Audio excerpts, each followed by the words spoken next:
71-year-old Robert Herron lived in Jackson, Mississippi, with his 73-year-old wife, Annie Laurie. Annie hailed from Tuscaloosa, Alabama, where she grew up on 14th Street. According to her cousin, she was one of the most popular and beautiful girls in Tuscaloosa, exceptional in every way. Robert and Annie met while studying at the University of Alabama. While in college, she served as the women's editor for the school newspaper, the Crimson White. Robert also contributed to the paper. In 1940, they married and soon moved to Jackson, Mississippi. During World War II, Robert joined the United States Navy. Upon his return, he worked for the U.S. Gas Company until 1955. The couple had 2 children, a son named Robert Jr. and a daughter named Laurie. Robert Herron was among Mississippi's wealthiest individuals, with a net worth of approximately $200 million. He led the Mississippi Valley Gas Company, the state's largest gas distribution firm, as well as Lamar Life Corporation, the second largest insurance company, and Trustmark National Bank, the second largest bank. Annie was frail, weighing 120 pounds and standing at 5'4", suffering from both arthritis and scoliosis. But she didn't let any of that stop her from being a huge part of her community. She devoted much of her time to various civic causes, making her popular and well-liked. She was the president of both the Jackson Junior League and the Jackson Opera Guild, was the co-chair of the Mississippi Arts Festival, and the patron of the Jackson Symphony. She and her husband also funded scholarships and colleges. Another one of Robert's business ventures was being the president of School Pictures, which sold franchises across the country. People would buy the franchise and then take and publish children's picture day photographs. The business ran into problems. Discover the chilling world of secret crime mysteries, where we delve into the most perplexing cold cases and unsolved crimes. Join us as we unravel hidden clues and explore haunting mysteries. Subscribe now and be part of the journey to bring these cases to light. In the early 1980s, they filed lawsuits against 12 franchise owners from across 8 different states. They were owed money and so started legal action to recover it. July 26, 1988 began as any other. Although he was in his 70s, Robert would often wake up at 4 a.m. to go to work. Both he and Annie were up early and the pair had breakfast together, just as they had done for the past 48 years. Every 2 weeks, Annie would host a bridge club at the house, 139 Woodland Drive. And on this day, this is exactly what happened. Bridge began at 10:15 and went on for several hours. The group spent their time playing, talking, and eating blueberry ice cream cake. At 2:30 p.m., her last guest left and the housekeeper left at 3. 90 minutes later, at 4:30 p.m., Robert came home and saw her car was still parked on the drive. After checking the house, however, she wasn't there. He assumed that she had gone with her friends. However, by 7:30, she still hadn't come home. He called his son-in-law to help find her. They searched the house and the outside, but she was nowhere to be found. Robert called her out of the friends and family to see if they had seen or heard from her. Nobody had. She was a creature of habit, which made her sudden disappearance even more unusual. She always took her handbag with her whenever she went out. Worryingly, her bag and shoes were by her reading chair, as was the paper and her glasses. At 9:49 p.m., Robert called the police. They quickly descended on the scene. A sinister discovery was made. A letter by the door. It had been written on a typewriter, was littered with grammatical errors, and was directly addressed to Robert. It read, "Robert Herron. Put these people back in the shape they were in before they got mixed up with school pictures. Pay them whatever damages they want and tell them all this so they can know what you are doing. But don't tell them why you are doing it. Do this before 10 days pass. Don't call the police. If any is dead, pay his children." It then went on to list 12 names. They were the people that School Pictures had taken legal action against regarding the unpaid debts. 11 of them were living and 1 had since died. The contents of the letter made it clear. His wife had been abducted. As it was apparent that the kidnapping was linked to Robert's business, the police needed to know of any enemies and any that held a deep enough grudge that they would hurt his frail wife. Jackson Chief of Police J.R. Black said the note said not to call the police. However, Mr. Heron notified the police prior to the note being discovered. What was unusual about the letter was that the kidnapper was not demanding money for himself. He was demanding payment for other people. It didn't give a figure that needed to be paid. The lawsuits had been filed from the county courts in Mississippi. Their names were a matter of public record and were easily available to the public, meaning the kidnapper didn't necessarily have to be one of the people listed on the ransom letter. Their son, Robert Heron Jr., said, "We wanted to comply. We wanted to do everything we could to get Mother back." Searches throughout the house continued. Drops of blood were found on the carpet, alongside a smear of blood on the front door. It was discovered that the blood type was the same as Annie's.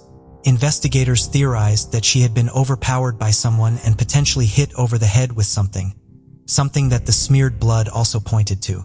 Alongside having arthritis and scoliosis, Annie suffered with a chronic intestinal disease called colitis, which causes inflammation of the small intestine.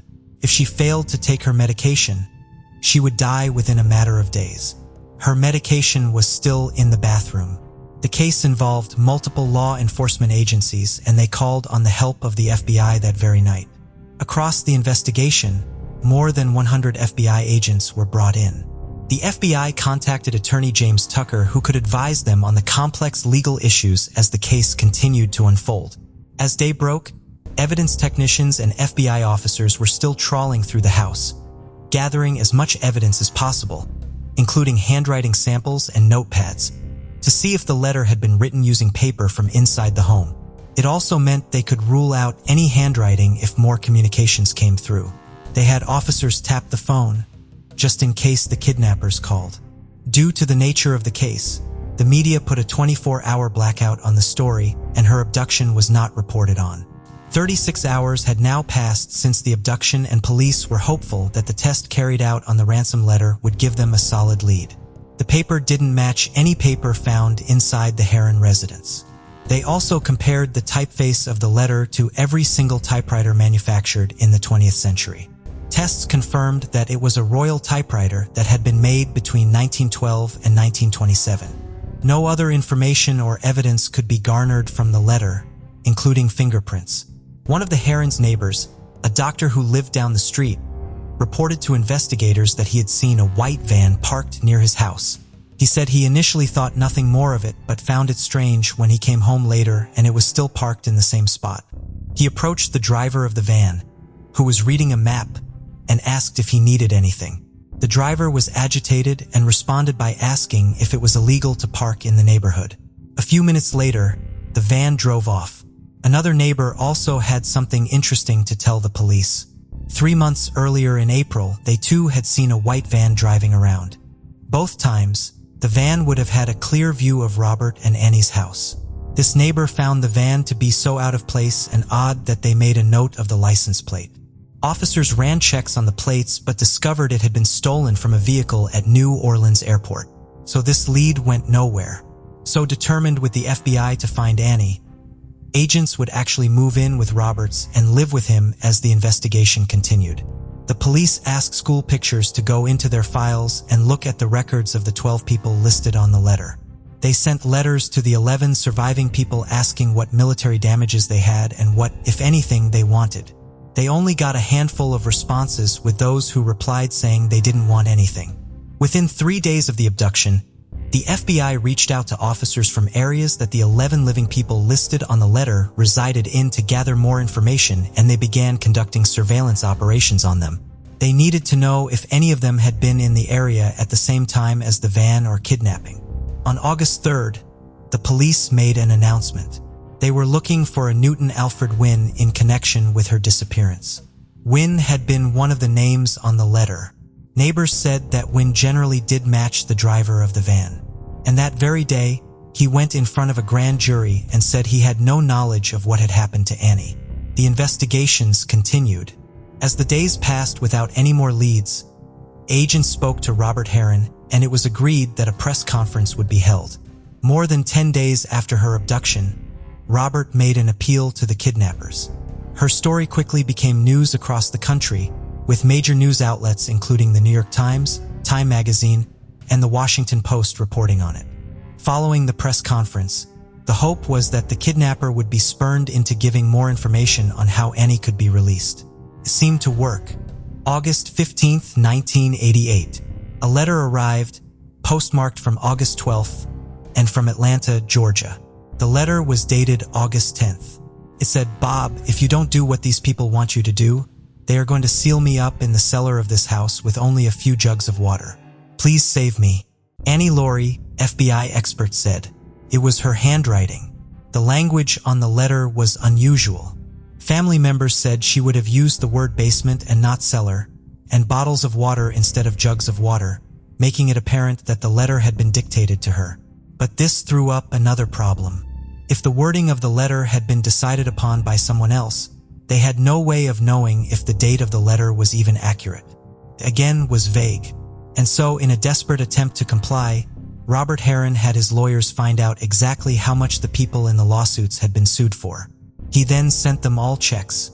The amount paid out totaled $931,000. Half of the checks would be returned. With every check, he added a note begging for his wife's return. This lead would also go nowhere. Dr. Rodrigo Galvez, a pathologist and psychiatrist, was also brought on board to analyze the letter and help investigators determine what kind of person they were dealing with. He said, "I'm absolutely sure she is dead." They got in touch with the behavioral science units where profilers determine the characteristics of people to help officers in their investigations. One of the profilers who examined the ransom letter confirmed that whoever had taken her was likely one of the people listed on the letter. The grammatical errors the profiler believed was a deliberate attempt by the kidnapper to throw investigators off the scent, as was the old typewriter. One particular phrase stood out to the profiler: "Pay them whatever damages they want." The use of the word damages was odd. It's a legal term indicating whoever had written it had some sort of legal background or knowledge of the law. According to the profiler, this was revenge against Robert Heron. Whoever the kidnapper was, they were paranoid and willing to go to any lengths, including murder. It was most likely a white, middle-aged male, someone working alone, or if they were working with someone, this man would have been in charge. Tom Montgomery, a special agent in Jacksonville, was drafted in to look at the one lawyer on the letter, Newton Alfred Wynn. After conducting the routine background checks, it was discovered that he had no criminal record. As part of the legal action taken by School Pictures for the unpaid debts, Wynn had been ordered to pay $153,883 in 1984. Wynn either wouldn't or couldn't pay, so Robert Heron had gone back to court to seize property to pay off the debt. March 11, 1989. Finally, the news came through that everyone had been waiting for. The FBI had made an arrest in a car park in DeLand, Florida. Newton Alfred Wynn was taken into custody. But who was he, and what had led to this? Over the last few months, the FBI had been tracking him and had launched an elaborate undercover operation to catch him. He had been on their radar from very early on. Newton Alfred Wynn was a 65-year-old civil lawyer from St. Petersburg, Florida, who lived alone above his office. Officers had gone to interview him initially, and he said he had nothing to do with the case and gave an alibi for the day of the kidnapping, saying he had been in a bar with a sex worker. He said he had called one of his paralegals and asked him to bring the money to the bar so he could go home with the sex worker. The paralegal arrived and handed the money over. Wynn said he didn't know either the sex worker's name nor the bar they had been in. The next day, they visited the paralegal, who confirmed Wynn's version of events. The paralegal said he too didn't know the name of the bar. Wynn had paid for the paralegal's training, and the paralegal was working on a very small salary, leaving officers to believe that there was a great deal of loyalty between them. Despite their protestations, agents were doubtful that they were being honest. The paralegal said that the issues between Wynn and School Pictures had started around 7 years before, when they had foreclosed on him. To try and avoid his debts, Wynn had tried to declare bankruptcy, not once but 3 times. A court order was issued to pay off the debts. A U.S. Marshal seized items and stock, including his prized car. 3 weeks before Annie Laurie Heron had been abducted, Gwen had been told about an eviction hearing, but he put his foot down and said he wasn't going to leave. The paralegal said that becoming involved in School Pictures had ruined Wynn's life.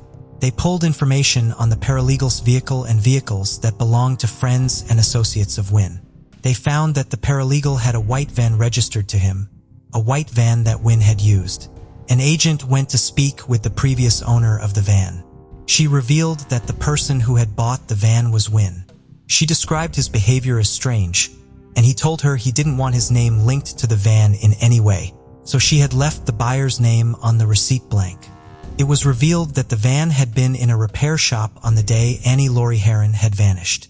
1 week after the kidnapping, officers had the doctor who had seen the van driving around the area come to the station to see if he could pick out a photograph of the driver. He identified Newton Alfred Wynn.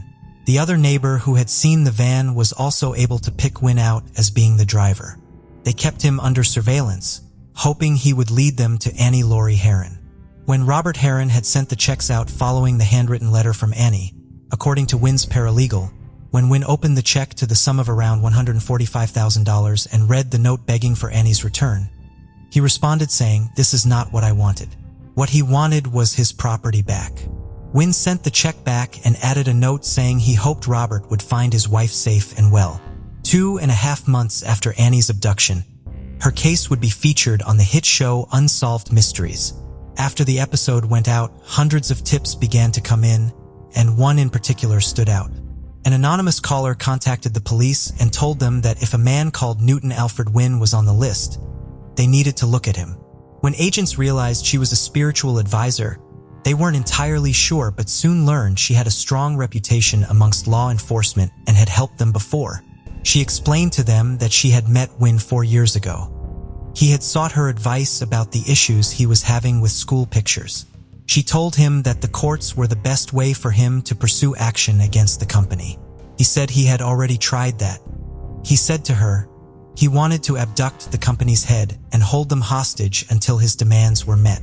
He said he was looking for an accomplice and called her 6 weeks later to ask if she would do it. She refused. She gave the agents the records she had for her meeting with Wynn. She also agreed that she would contact him, arrange a meeting, and her office would be booked. He agreed, and the meeting took place in December. She explained to him that she had seen that Annie Laurie Heron had been kidnapped and asked if he had played any part in it. He denied it, saying he had changed his mind. As soon as he left the office, FBI agents were hot on his tail. But he didn't lead them to Annie. The FBI also found out that he was the owner of a cabin located in swampland, and so they headed straight there, hoping they would find her. But she was nowhere to be found. The FBI searched other properties and swamps in the vicinity, but there was no trace of Annie Laurie Heron. Newton Alfred Wynn sent thousands of documents to the IRS and told them to search for any disputed financial documents. Attorney James Tucker would say that this appeared to be an attempt at intimidation. In amongst all the paperwork, something sinister was found. Letters talking about a kidnap and murder plot. The IRS informed the FBI immediately. They were sent between Wynn and his ex-girlfriend and detailed a plan to abduct and murder her former husband. They even made reference to using an old typewriter to type out the ransom letter. They went to talk to her, and at first she denied any knowledge or involvement. She then came clean. She said that the plan to kill her ex-husband had been Wynn's idea, and when she realized he wasn't joking, she ended their relationship. She said that she had last spoken to him on August 6, 1988, when he asked to meet with her in DeLand, Florida. He asked her if she knew or thought she had been followed there, and he asked her if her car had been tapped. When she confirmed that she hadn't been followed and the car wasn't bugged, Wynn offered her $500 to travel across state lines to the state capital of Georgia, Atlanta. He wanted her to put a letter in the post for him. He had used gloves to remove a manila envelope from his pocket. This, he said, contained the letter to be mailed. It was wrapped in a gray napkin. Wynn told her to pay for a one-way flight to Georgia from Daytona Beach in cash, and to use an assumed name. She explained that he had told her to change her appearance once she got to Atlanta. She was to talk to nobody and take public transport instead of a taxi to a post office in East Point. He told her to book a flight back to a different airport in Florida, also to be paid in cash. He told her not to touch or even look at the letter. All she had to do was put it in the mailbox. Based on his instructions, She had even used a fake Scandinavian accent to avoid detection. Despite his orders, however, she had seen the address on the envelope when she posted the letter and was later able to confirm that the letter Robert had received from Annie was the one she had put in the post. This was just over 2 weeks after the kidnapping of Annie Laurie Herron. She told agents that she had got rid of the napkin on a deserted road and agreed to take them there. The chances of finding it there were slim, but unbelievably, the napkin was still there. His ex-girlfriend agreed to meet with him again at the request of the FBI. She would be wearing a wire. They had told her to be more forthright with him and tell him that she knew she was now implicated in a crime. Wynn denied everything and made no mention of Annie or the plot. When he got out of the car, officers moved in and took him into custody. A search of his office was conducted and a vintage typewriter was found, but tests determined it was not the one that had been used to write the ransom letter. It was believed that a different typewriter had been left at the office to confuse the investigation. In his office, they also found a business card for a car rental company. The company confirmed that he had rented white vans on 3 separate occasions. Whilst the dates of the rentals didn't match the day Annie was kidnapped, one of them did coincide with when the doctor had spoken to the man in the white van who was parked near the Herron home. Wynn was held at the Simpson County Jail while he awaited trial. He refused to have the court appoint a lawyer, but said he couldn't afford one of his own. He told Magistrate John R. Countess III, "I used to have some money. I have nothing now." Judge Countess told him, "If I appoint you a lawyer, I'm going to appoint you one who will be competent and I believe will do you a good job." Judge Countess did appoint a local lawyer to advise Wynn, but he said he would represent himself. Judge Countess told him this was not a wise thing to do. Although he was a lawyer, he had never tried a federal criminal case. By this point, FBI agents still hadn't questioned him. Jackson FBI spokesman J. Stuart Murphy said, "We don't have a right to talk to him. He has a right to an attorney before he talks to anybody. He does not have an attorney appointed right now. It's kind of confusing." Judge Countess didn't set a bond for Wynn. Hinds County District Attorney's Office said they were considering if it was possible to file capital murder charges despite having no body. But this didn't happen. The federal trial began in Mississippi on January 29, 1990, and would last for 2 weeks, on federal charges of extortion by mail, perjury, and conspiracy to kidnap. Both the paralegal and his ex-girlfriend were told they would face no prosecution if they testified truthfully. It was revealed that by July 1988, papers had been filed by School Pictures to evict Wynn from the apartment he lived in and the office he worked from. The prosecution said that the closer the eviction date came, the more determined he was to carry out the plan. The paralegal had taken 4 trips to Jackson. Wynn told him to watch the Herron house and take photographs. The paralegal admitted he had fabricated the alibi of the bar and the sex worker to protect Wynn, but said he knew nothing of and played no part in the kidnapping. The jury deliberated for 3 hours and 40 minutes before they returned their verdict. Newton Alfred Wynn was found guilty on all 3 accounts. When the jury's verdict came back, Wynn gave a slight smile and said, "What is there to say?"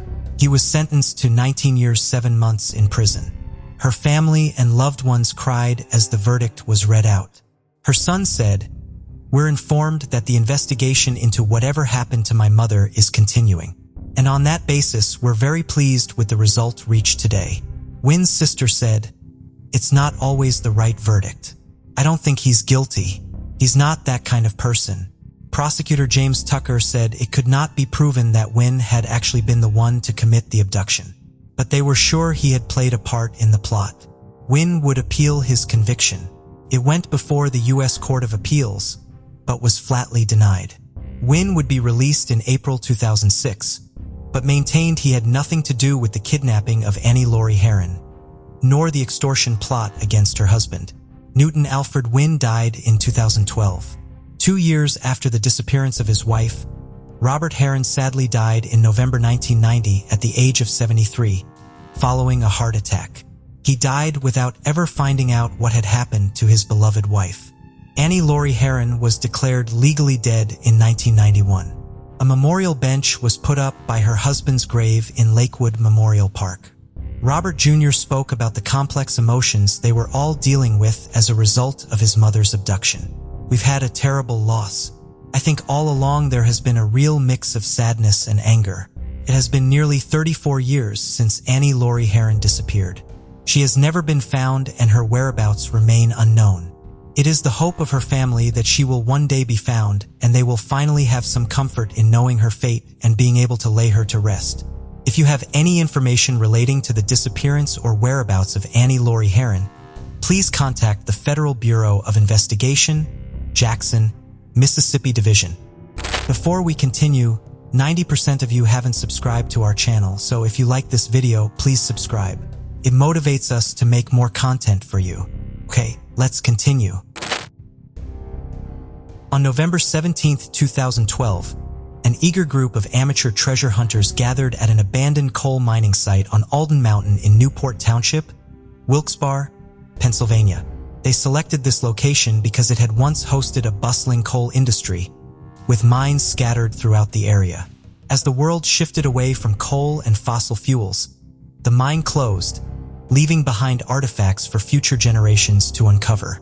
The group prepared their shovels and metal detectors, but their excitement was fleeting. Shortly after they began digging, several members of the group dropped their shovels in shock. They had come across something solid that let out a loud dink. When they shoveled the dirt away, they recoiled in horror as they discovered a long white bone staring back at them. Everyone in the group put down their shovels, took 10 steps back, and contacted the Pennsylvania State Troopers. The lively scene had now fallen into a somber mood. The Pennsylvania State Police cordoned off the scene and got to work recovering the remains, which were then transported to the local coroner's office. Few days after the discovery of the remains, the coroner's report was released in which they noted that the remains likely belonged to a female in her late teens to early 20s.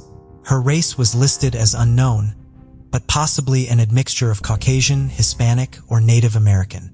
The final parts of the coroner's report was probably the most chilling.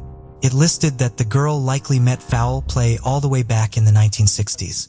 How had her remains gone unnoticed and undiscovered for over 50 years? As the remains were determined to have possibly belonged to a teenager, NCMCE, the National Center for Missing and Exploited Children, became involved in the investigation. They created a composite sketch using her skull and circulated these images via news stations and social media. Whilst this did generate a few leads, none of them panned out, but the investigation was back to square one. A sample of her DNA was also submitted to police databases across the US, but again, this generated no leads.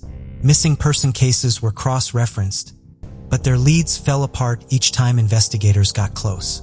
In 2022, Pennsylvania State Troopers contacted Othram Labs and asked for their assistance. The Newport Jane Doe's DNA had previously been run, but only through police and governmental databases. This time, Othram was able to utilize public databases. Months after the DNA had been sequenced and cross-referenced against millions of samples, Othram contacted the Pennsylvania State Troopers telling them they had found a possible family member. This potential family member was contacted and asked to provide another DNA sample to develop a complete profile. Genealogists at Othram also worked with them to create a complete family tree. In October of 2022, Othram and Pennsylvania State Troopers announced to the world the remains found in 2012 belonged to 14-year-old Joni Marie Diamond. Joni disappeared from her home in Andover Street in Wilkes-Barre on June 25, 1969, after telling her family she was going to play outside. The family had just eaten supper, and Joni was never seen or heard from again.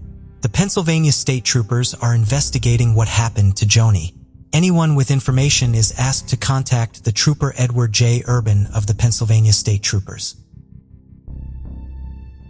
January 23, 1971. 3 hunters making their way down the Haxbury Road in a remote part of Mojave County, Arizona, near U.S. Highway 93, made a startling discovery. One of the 3 men had seen something that had caught his eye just off the dirt road. In the distance lay a white canvas sack that had been tied at the top with rope. Something about the bag immediately unsettled the men, and they decided to take a closer look. Upon inspection, the bag read, Deer Pack Ames Harris Neville Company, and something was inside. When they opened the bag, they found the body of a young woman. Horrified, the three men rushed back to their car, blacked down the first available officer, and within hours, the once quiet dirt road was now swarming with Mojave County Sheriff's Office investigators. Her body and the woven sack that she'd been found in were photographed and then transported to the closest coroner's office for autopsy. In the report, the coroner noted that the body belonged to a white female between the ages of 3,550, brown curly hair, and was about 125 to 140 pounds. It was also noted that the woman had an indentation on her left ring finger, possibly indicating that she had worn a wedding band or an engagement ring, and that she had a long scar on her abdomen. This scar possibly indicated to the coroner that the woman had given birth via cesarean section at least once in her life. This woman perhaps had a husband and children who would come looking for her, but this would later prove to be wrong. The report also detailed that her fingernails were meticulously manicured and that she was found wearing a size 14 long sleeve shirt, black long sleeve cardigan sweater, a size 12 burnt orange stretch pants, black leather ankle boots, and white socks. She'd also undergone extensive and expensive dental work, with experts estimating that 1971, these procedures would have cost around $2,000 or around $15,000 in today's dollars. This type of dental work was rare at the time and was reserved for those with money and access to good medical and dental care. With no immediate leads, investigators pinned their hopes on the woman's distinctive dental. Her dental x-rays were published in papers and dental journals across the U.S., hoping a dentist would recognize their handiwork, but no one came forward. After months with no one stepping forward to claim this woman, the Mojave County Sheriff's Department called her the Mojave Jane Doe. The coroner had ruled her passing a homicide and deemed that she had died due to strangulation. Multiple efforts were made to identify her, with her fingerprints being sent to the FBI and the Museum of North Arizona using her skull to create a composite sketch, but all of these efforts fell flat. Investigators could not believe that a woman who possibly had a husband and children could remain unclaimed. Months slowly turned into years, and the Mojave Jane Doe case turned cold. Investigators never gave up hope. In 1971, DNA analysis was another 10 years away. However, investigators ensured to preserve as much evidence as they could. This would come in handy many years down the line. The Mojave County Sheriff's Department left no stone unturned in this investigation. According to reports, they followed up on missing person reports from Arizona, California, Nevada, and Utah, checked hospitals, motels, hotels, and stores, and broadcasted sketches of Jane Doe across the states. In 2021, the Mojave Jane Doe was finally added to the NamUs database. The case found renewed interest thanks to the entry, and in 2022, the Mojave County Sheriff's Office teamed up with Othram Labs. Othram Incorporated, based in Texas, offered genetic genealogy services to governmental organizations. In 2022, they worked with the Mojave County Sheriff's Office to obtain a DNA sample from the Jane Doe. The only one major issue that Othram faced was funding. The true crime community responded astoundingly, and the $65,100 needed to fund the DNA sequencing was raised in just 5 days. In January 2023, the long-awaited announcement from Othram was finally made, and the Mojave Jane Doe was identified as Colleen Audrey Rice. Colleen was born on March 17, 1931 in Portsmouth, Ohio to James C. Rice and Flossie Trutt. In 1946, she married William Davis and became estranged from her family soon after finishing Portsmouth High School. Investigators could not determine whether Colleen had ever given birth, as no birth records had been recovered. The Mojave County Sheriff's Department is still looking for the person responsible for Colleen's murder. Anyone with information is asked to contact the Mojave County Sheriff's Office. In June 1986, a fisherman making his way down the Delaware River made a horrific discovery. Close to the Morrisville boat ramp on the Pennsylvania side of the river, the fisherman discovered a human skull right on the riverbank. According to Othram, as a fisherman lived in Buckingham Township, Pennsylvania, he turned the skull over to the Buckingham Township Police, and they handled the subsequent investigation. A sweep of the scene was conducted, but no other bones could be found.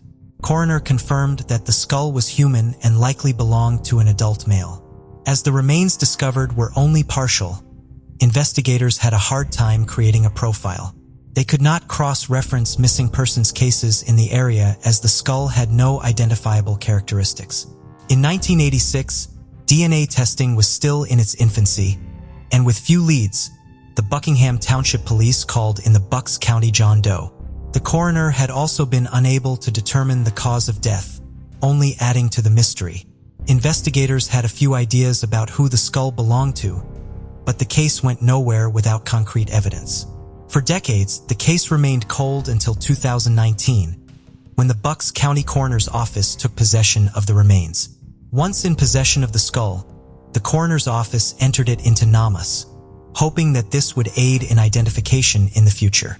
In September 2022, the chain of custody would change again when the Bucks County detectives obtained the remains from the coroner's office.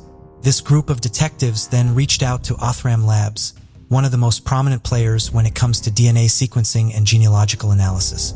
According to Othram, CBC News, Othram obtained a DNA sample from the skull and began searching through public genealogy databases for a match, and they got one. A 49-year-old woman whose name has been withheld per her request was found to be a match to the skull found in 1986. The woman from Florida told investigators that her father had disappeared in 1985 in Trenton, New Jersey. Another DNA sample was obtained from the woman, which confirmed the parent-child relationship between herself and the remains. In January 2023, Othram, alongside the Bucks County District Attorney's Office, announced that the Bucks County John Doe had been identified as 31-year-old Richard Thomas Alt. Richard was last seen by his parents on December 24th in 1984 in Trenton, New Jersey. His disappearance was not reported until early 1985. In April 1985, the body of Richard's girlfriend, Lori Soudnam, was discovered in the Delaware River close to Trenton. Following this discovery and the reports of Richard's disappearance, investigators began treating both of their cases as suspected homicides. Unfortunately, investigators had no idea that Richard's skull had been discovered in early 1986. Minimal evidence and few leads led to the case being closed.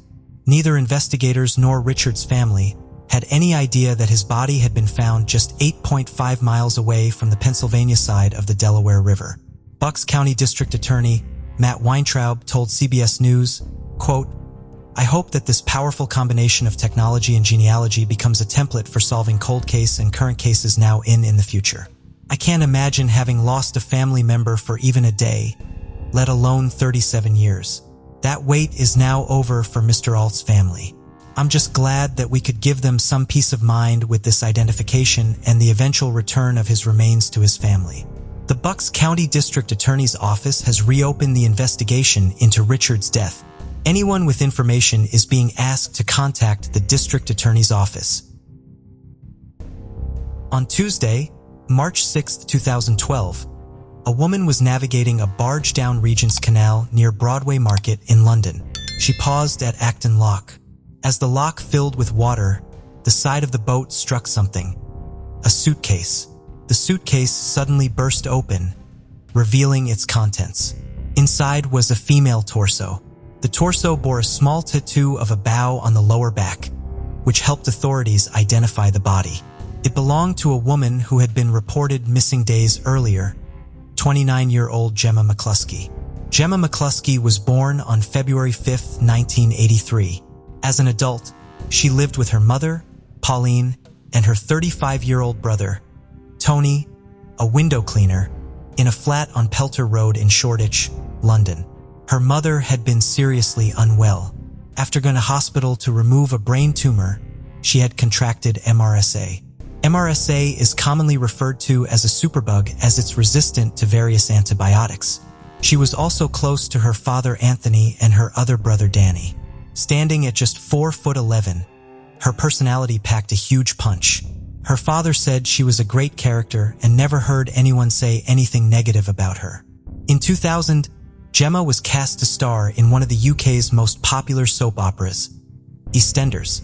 She played the role of Carrie Skinner, great niece of the iconic character Ethel Skinner. She was in EastEnders until 2001 and starred in over 30 episodes. After her acting stint, she would begin working in a few pubs and clubs in Shoreditch. She was described as loud and the life and soul of the party. You always knew she was around, and she was never afraid to voice her opinion and have herself be heard. She was also on good terms with her ex-boyfriend, Ralph. Although they had split when they were young, they remained in contact and had discussed getting back together several times. Gemma was caring and generous, particularly with money, and made time for anyone who needed her. So who would want to hurt her in such a brutal way, and why?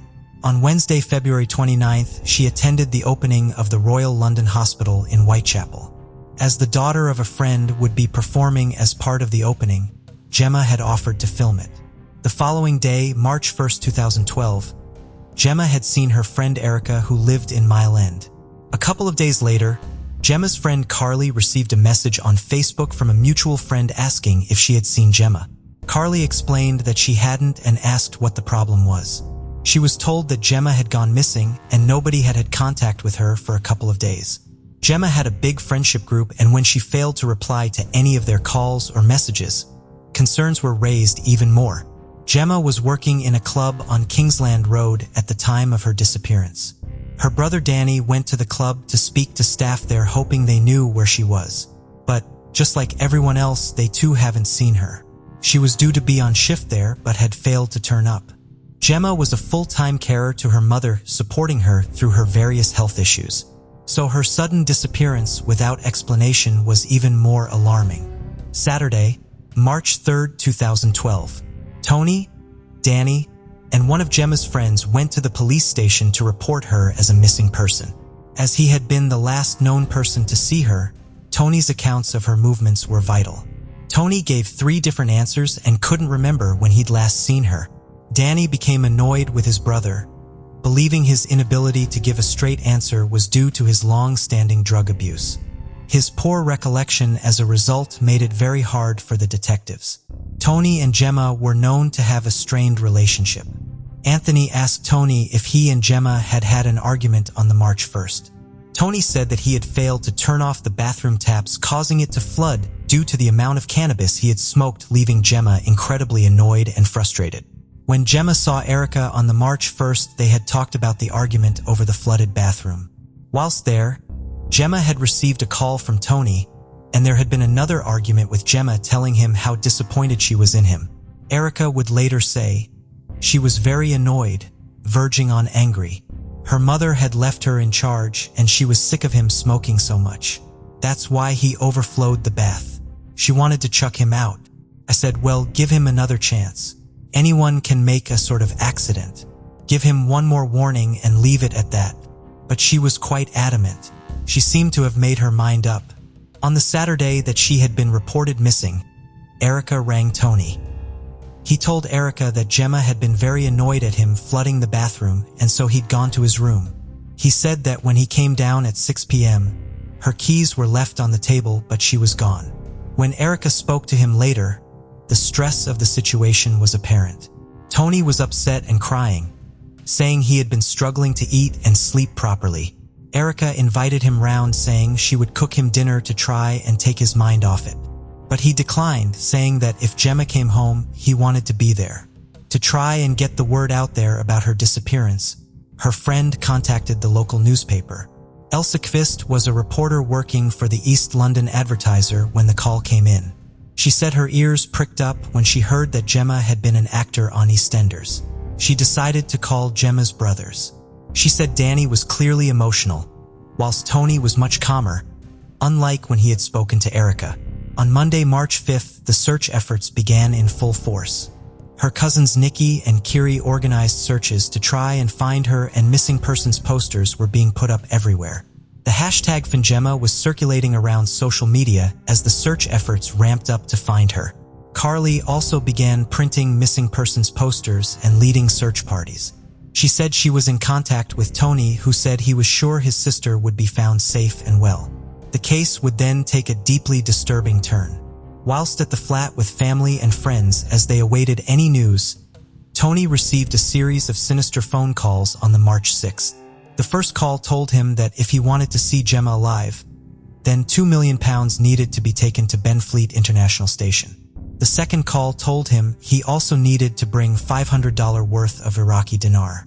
And then the third call reiterated the demand for £2 million when Tony asked to speak to his sister. The caller said that she was locked in a room, had been stripped of her clothes, and sexually assaulted. The calls were listened to on speakerphone by everyone there. Gemma's older brother Danny also received the same calls. The number had been withheld, but the police were able to trace it. The calls were traced to a 19-year-old, Sam Dunn in Kent.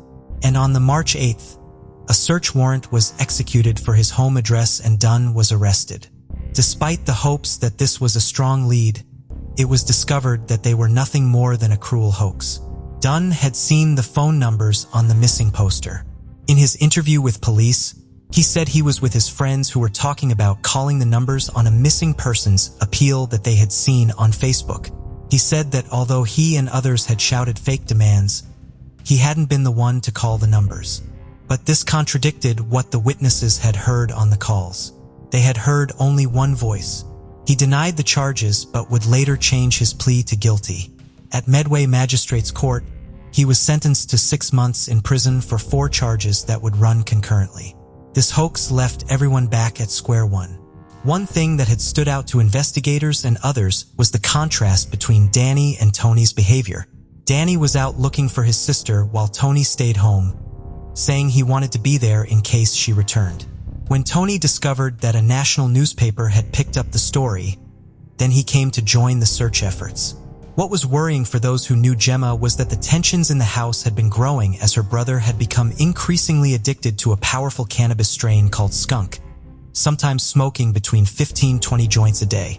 A psychiatrist, Professor Sir Robin Murray, described the effects of skunk in a documentary about Gemma's case, explaining that it can increase paranoia and one can even display symptoms including auditory and visual hallucinations. Gemma and her mother had already made contact with the police regarding Tony's behavior, and he had, on 2 occasions, attempted to strangle Gemma. The police had been able to piece together a timeline of her last known movements. Gemma had left Erica's at 1:17 p.m. to head home. Her phone record showed 2 calls between the brother and sister. After the call had initially failed to connect, there was a brief conversation at 1:47 lasting just 8 seconds. At 1:50, CCTV showed her car arriving home just 18 minutes later by 208. Her phone had been switched off. This meant that the police needed to speak to Tony again. What were you thinking? Well, I was starting to get my full blown up. Well, where is she? You know what I mean? What was the last time you remember actually seeing her? It was between 2:30 and 3 o'clock. He showed an inability or an unwillingness to answer all the questions. Then, on March 6th, the news came in that nobody had wanted to hear.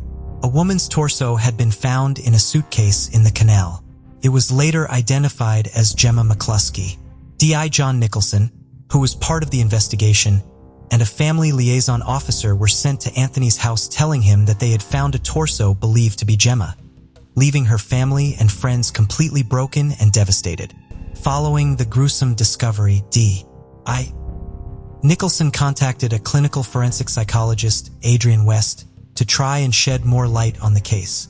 He said that homicides culminating with a dismemberment of the body are often committed by someone who knows the victim. Dismemberment normally always occurs at the same site that the murder took place in, usually the place that either the perpetrator, victim, or both of them live. Anthony said that there would be no funeral until all of her body parts were found. Danny had to break the news to their devastated mother, Pauline. She was unable to talk following an operation. He said she just kept mouthing the word no in disbelief. Tributes poured in for Gemma with flowers and cards being left in her memory, including one by her heartbroken ex-boyfriend Rafe. As the investigation continued, on Wednesday, March 7th, the police made an announcement. An arrest had been made. Tony McCluskey was in custody on suspicion of murder. His refusal to answer only aroused suspicions further. A search of his phone records showed that the day after she had gone missing, he had sent a text to his girlfriend. He said that he was sorry he hadn't spoken to her the previous night. At 10:31 that morning, he had visited his mother in hospital. He also sent a text to his sister's phone saying, "Love you." Kiss, kiss. Detectives would later discover that this was the only time he had told her on a text message that he loved her. But it wasn't genuine.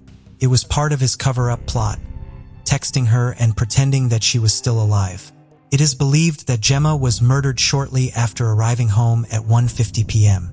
At 4:51, the day after she had gone missing, he sent another text to Gemma along with the one saying he loved her that read, "Gem, read me when you get this message.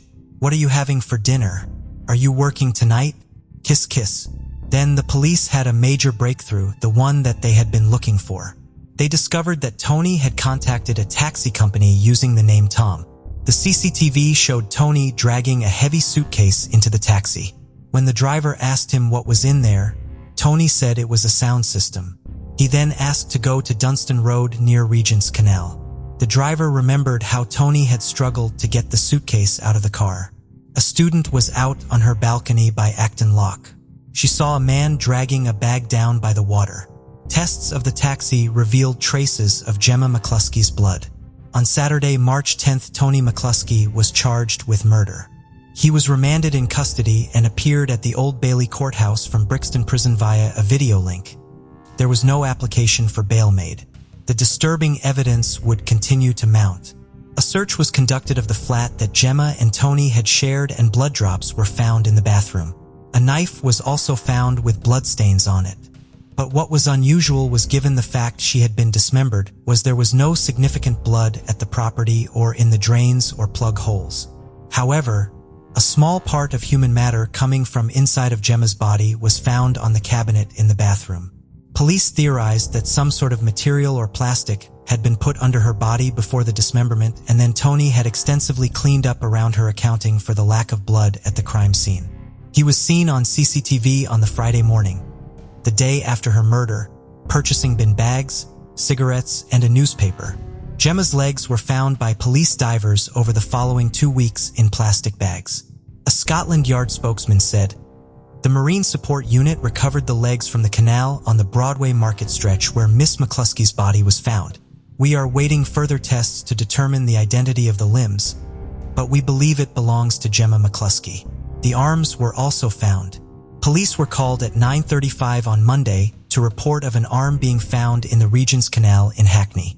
We await further tests to determine the identity, but at this stage it is believed to be connected to the murder of Gemma McCluskey. Although they had been weighted down, the gas emitted during the decomposition process had caused them to rise to the surface of the water. After Tony's arrest, D.I. Nicholson visited his father Anthony and showed him the CCTV footage. Anthony was adamant. It was Tony in the footage. Following this, Tony told Anthony his version of what had happened that day. Tony said that Gemma had arrived home and was combative and argumentative and demanding he leave the flat after the argument over the flooded bathroom. He said he had gone up the stairs, and when he had turned around, Gemma was standing there with a knife in her hand. After that, he said he had no recollection. On Sunday, September 9th, Gemma's head was eventually found in the water by someone cleaning the canal. She was identified using dental records. The lacerations on the skull indicated that a blunt object had been used to hit her over the head at least twice, and she had likely died from a bleed on the brain. Experts believe that over the course of the 2 or 3 hours after the murder, a knife and meat cleaver had been used to dismember her body into 6 pieces. In November, Gemma's funeral was held. Many people came to pay their respects and celebrate her all too short life. The funeral gave her devastated loved ones the chance to come together and grieve as they tried to come to terms with what had happened. Whilst being held at Highdown Prison in Surrey, Tony sent a letter to his father. It read in part, "I'm finding it very hard to believe myself that I could do such a terrible thing to you and our family. It breaks my heart knowing I could hurt you in such a way. Dad, you know me well enough to know that I'm not an evil person. And that wasn't me that done such a terrible thing. Chokes me up knowing I did. I wish I could tell you more, and I sit here day and night thinking nonstop. But I just can't remember what happened that day.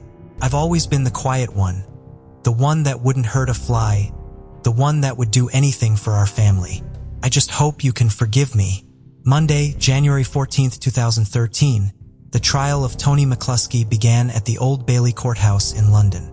He denied murder but admitted to manslaughter. He said that during an argument he had lost control and couldn't remember the series of events that had followed. When the horrific details about what had happened to Gemma were laid bare, and how her body was treated by her own brother, her father had to leave the courtroom unable to listen to any more. Tony McCluskey had initially used a knife to remove the limbs, but changed to a meat cleaver and dismembered her over the course of 2 to 3 hours. With each limb that was severed, he was becoming faster at doing it. When talking about the argument that they had had, Tony told the court she came up the stairs and was shouting, "Are you gonna go? Are you gonna go? Are you gonna go?" I turned around and she was standing there with a knife in her hand. I got very angry. I just couldn't believe what I was hearing. All I remember is just grabbing her wrists. After that, I have no recollection. An expert witness was brought in who refuted his claims of amnesia. Gemma's ex-boyfriend Rafe was there for the trial, and Tony McCluskey saw him in the courtroom and smiled at him. Rafe said he recognized me, and that smile to me was him saying, "Rafe, I know you know I did it." There was no remorse in those bulging eyes. They were just cold. He lied because he knew exactly what he'd done that night and he planned to get away with it.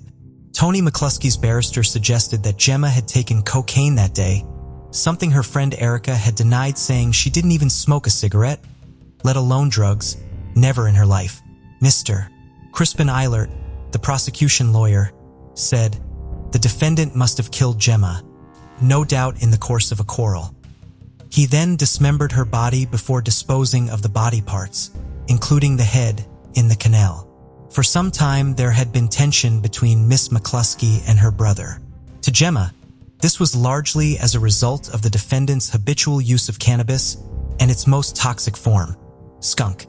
When talking about the flooded bathroom, Mr. Eilert said, "It is clear that Gemma regarded this incident as the last straw, and she wanted the defendant to move out." The court heard, however, the course of her life Gemma had been mentally and physically abused by her brother. A witness would say he would beat her and mentally torture her, calling her all kinds of awful things. She would wear sunglasses because of the black eyes, and I saw bruises up her arms where he attacked her. The hoax calls were also brought up in court, with Mr. Eilert saying, "The truth is that the defendant could not have believed his look. The cause can only have added to the state of confusion as to Gemma's whereabouts." After all the evidence had been presented, it was now time for the jury to deliberate. And on Wednesday, January 30th, they had reached their verdict. Tony McCluskey was found guilty of murder by an 11-1 majority. He was sentenced to life in prison with a minimum term of 20 years. As the verdict was read out, McCluskey showed no reaction, while crying could be heard from the public gallery. Mr. Justice Fulford said, "I unhesitatingly reject your account that she had used bad language towards you, or that she had belittled you in the past. She was a warm-hearted woman who was loved by a great many people." Mr. Justice Fulford also said that Tony had attempted to cover up his tracks in a cold-blooded way, saying, "Your hope must have been that she would never be found." Tony McCluskey was sent to Balmarsh Prison, but was later moved to Nottingham's Loudon Grange Prison after a bounty was allegedly put on his head. His prison move was confirmed by the Ministry of Justice, who said, people could be moved for all kinds of reasons, such as being closer to their family or for security. In an episode of Crimes That Shook Britain, Anthony explained that he had disowned his son. He said, "I said right at the start I would stand by him. I really did mean it because I was going to lose 2 children, not 1. My sister said, 'Why are you saying that? How can you stand by him?' I said, 'He's my flesh and blood. I've got to stand by him.'" He also referred to the letters that his son had sent to him in prison. He said, "Every letter was the same. He's not showing no remorse, not an ounce of remorse.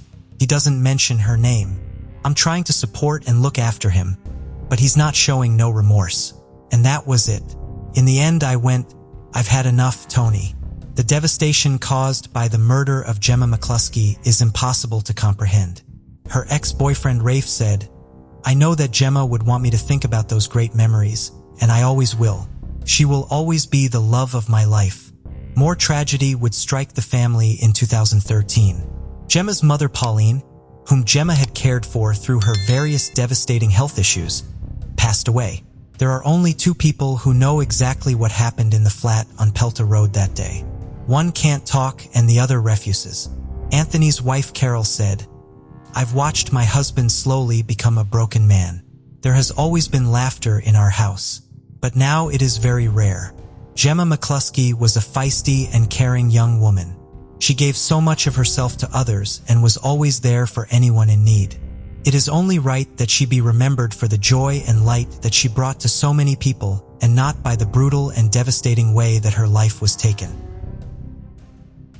In 1999, cosmetology student Susan Cox met Joshua Powell at a dinner party in Tacoma, Washington. Both were devoted followers of the Church of Jesus Christ of Latter-day Saints, and the chemistry between them was unmistakable. Friends close to the couple noted that just days after they met, Joshua had proposed, and they had begun making plans for their future together.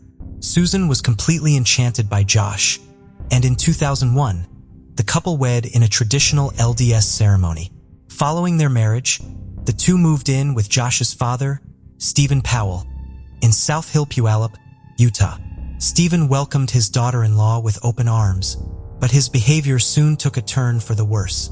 Susan had gotten a job as a broker at Wells Fargo, and to the outside world all seemed well. Josh and Susan were thriving, but behind closed doors evil was lurking.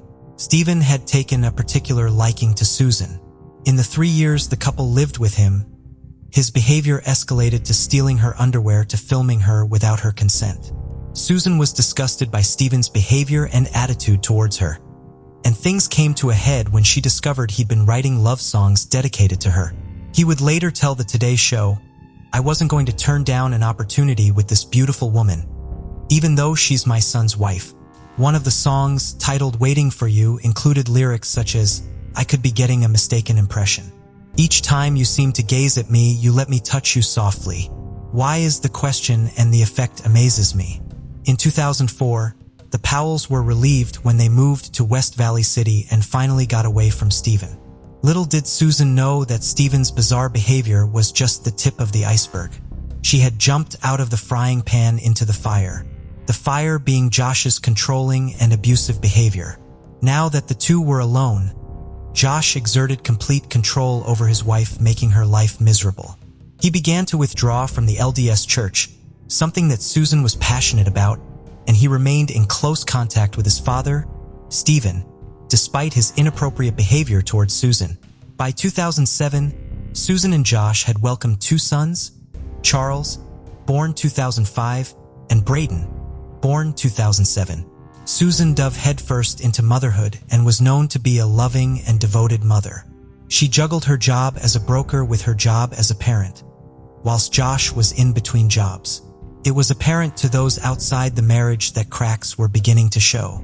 Susan was the primary breadwinner and Josh was living a lifestyle well beyond their means. Josh's spending habits and withdrawal from the LDS Church began to grate on Susan, and the pair became distant. Susan recorded a disturbing video in which she said, "This is me July 29, 2008, covering all my bases, making sure that if anything happens to me or my family or all of us that our assets are documented." She banned the camera around the home, but it was clear that Susan's message had a double meaning. KOMO News reported that in June 2008, Susan had written a new will in secret. The will in part read, quote, "I want it to be documented somewhere that there is extreme turmoil in our marriage.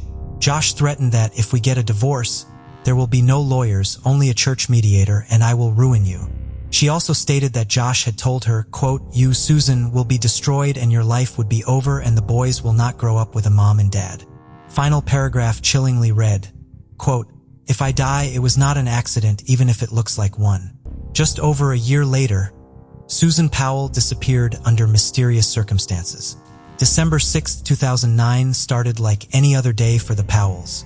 Susan took her children to a church service before returning home. News outlet The Deserter provided an in-depth timeline of Susan's last known movements. The last person to see Susan was a neighbor who saw her around 5 p.m.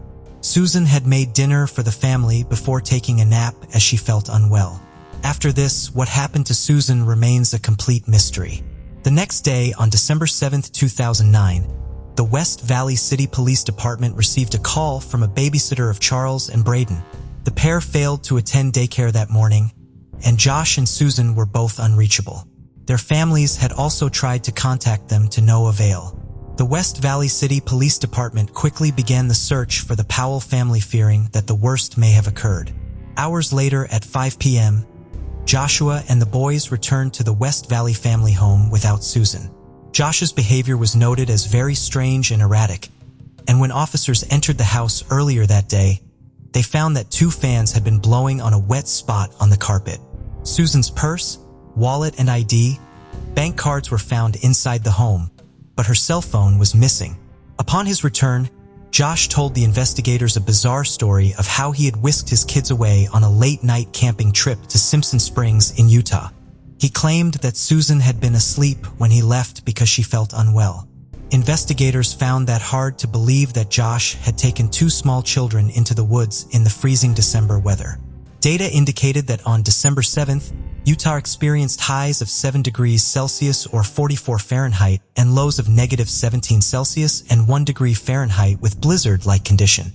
Investigators ordered a further examination of the Powell home, and at this time they found 2 crucial clues. Firstly was Susan's phone, which was found in the car Joshua had used on December 7th to take his kids camping. When questioned, Charles and Braden agreed that they'd been camping, but only after encouragement from their father. Second, forensic investigators found a blood stain on the carpet, and a DNA test proved that it belonged to Susan. There was still insufficient evidence for investigators to press charges, and the search continued. They also found life insurance policies for Susan worth over $1 million and Susan's privately stashed will, letter, and video.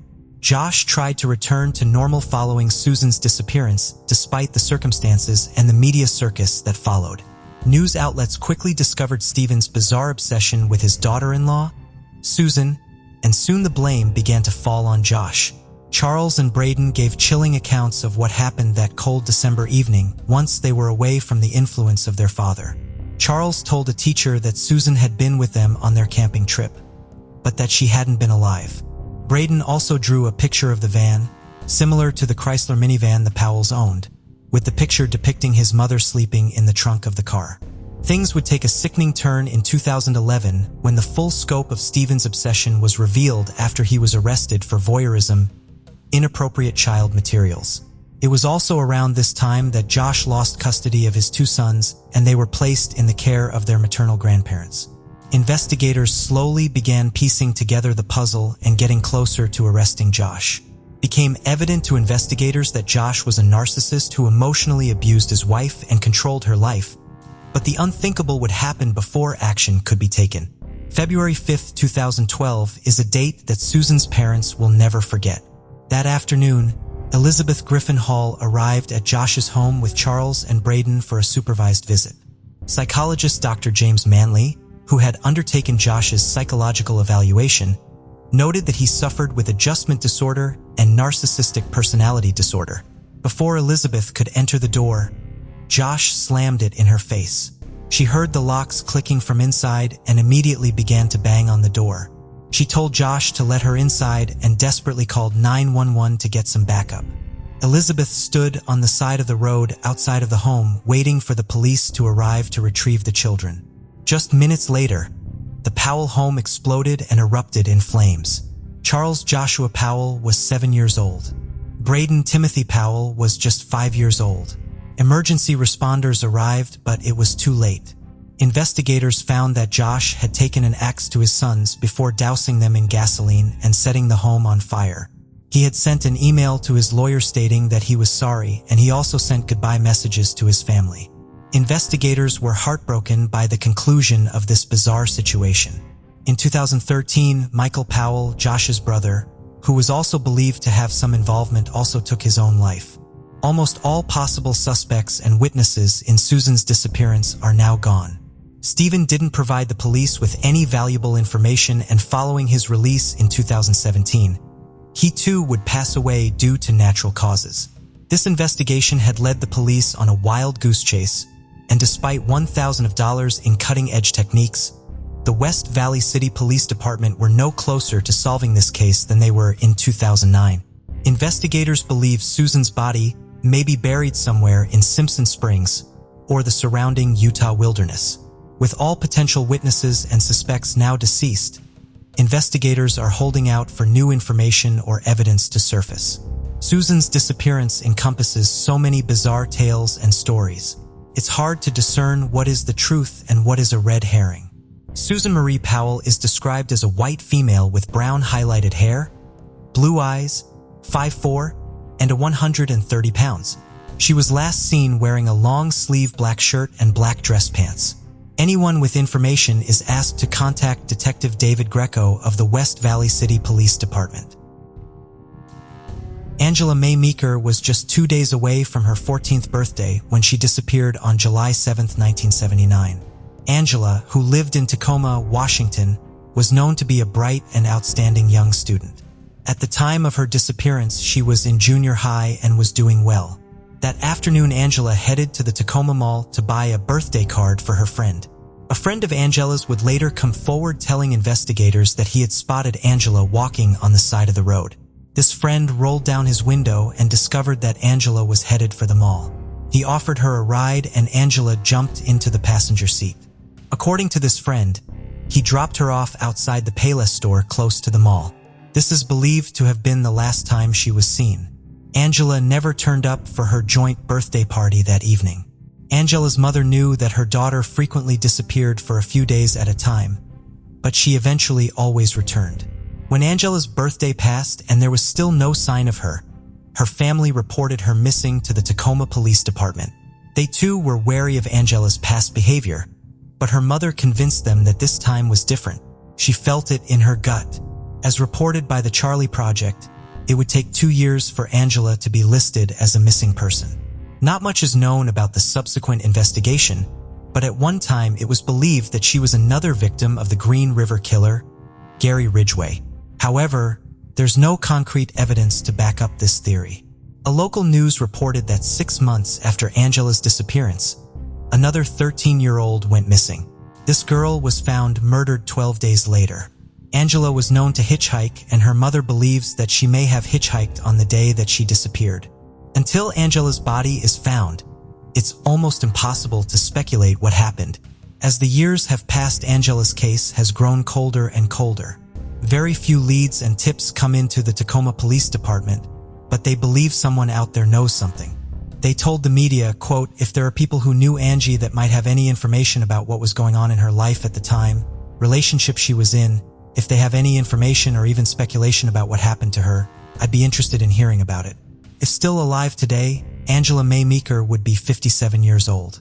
Angela is described as a Caucasian female with blonde brown hair, hazel eyes 5'1" to 5'2", and 100 to 109 pounds. She has a dark mole on her left side of her mouth, and she was last seen wearing black floral shirt, a blue and black satin jacket, blue jeans, sandals, and a black felt hat with red feathers. Anyone with information is asked to contact the Tacoma Police Department. 9-year-old Anthony Merrill was last seen at his home on Sells Avenue in Atlanta, Georgia on November 14, 1971. At the time, the area where Anthony lived, Harris Homes, was a housing project that housed hundreds of low-income families. It was a tight fit in the apartment for Anthony and his family. It had been reported that he shared a room with his 13-year-old brother, and the two had bunk beds. Also in the home were Anthony's mother and stepfather. On the evening of November 14th, Anthony climbed into the top bunk of his bed and drifted off to sleep. His 13-year-old brother took the bottom bunk, and the two were expecting a peaceful night's sleep. When Anthony's brother awoke the next morning, he was horrified to find his brother was missing. He immediately notified his mother, and they searched the entire apartment and the apartment complex. After calling around, they couldn't find anyone who had seen Anthony, and the Merrills went to the Atlanta Police Department. Unfortunately, the Atlanta PD classified Anthony's case as a runaway, even though he was just 9 years old. There was no sign of a struggle in his bedroom, and his older brother did not report hearing anything suspicious in the night. Anthony and his family originally hailed from North Carolina, and the Atlanta PD believed that the 9-year-old had somehow traveled back to North Carolina to be with relatives. His mother, of course, refuted this, but the police refused to listen.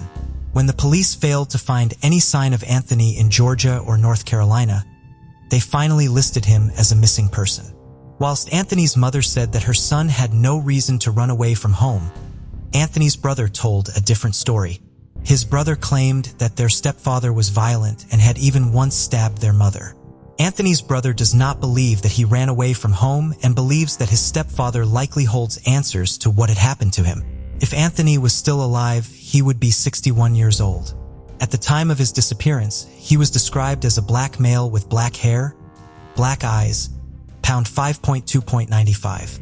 Anyone with information is asked to contact the Atlanta Police Department. November of 1966 was a time of new beginnings for 18-year-old Karen Snyder. She and her husband Paul had welcomed their first child, a daughter named Paula, just 2.5 months earlier. This exciting time was abruptly cut short on November 12, 1966. Paul had been working a double shift that evening. He had tried calling Karen, but she did not answer the phone. He eventually grew nervous because he still could not reach her, so he left work to go check on her.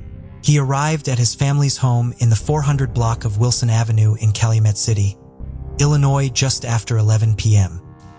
He was immediately concerned because the lights were off and the blinds had never been closed, which was unusual for that time of night. When he went inside, Paul discovered his wife's dead body in their bedroom.